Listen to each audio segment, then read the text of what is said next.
নাকি না জায়েজ। আমাদের সমাজে মহব্বতের চোটে আমরা যে আরো কত কিছু করি। অনেকে এই কাম করে যে স্বামী তার স্ত্রীকে কি বলে, বোন ডাকে, আবার স্ত্রী তার স্বামীকে ভাই ডাকে। আবু দাউদের এক হাদিস থেকে আমরা জানতে পারি যে এক ব্যক্তি নবী করিম সাল্লাল্লাহু আলাইহি সাল্লামের যুগে তার সময় এরকম, তিনি পুরুষ ছিলেন, তার স্ত্রীকে তিনি বোন ডেকেছেন, হে বোন আমার, এরকম বলেছেন। তো এই ডাক শুনে নবী করিম সাল্লাল্লাহু আলাইহি সাল্লাম তাকে নিষেধ করেছেন যে এভাবে ডাকবা না।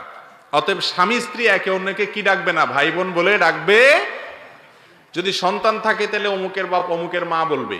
কথার কথা, ছেলের নাম আব্দুল্লাহ, তাহলে স্বামী তার স্ত্রীকে বলবে আব্দুল্লাহর মা, আর স্ত্রীও তার স্বামীকে বলবে কার বাপ, আব্দুল্লাহর বাপ। এটা হলো শ্রদ্ধা দেখানোর সবচেয়ে উত্তম এবং সাহাবীদের সুন্নাহ এটা। আর অন্য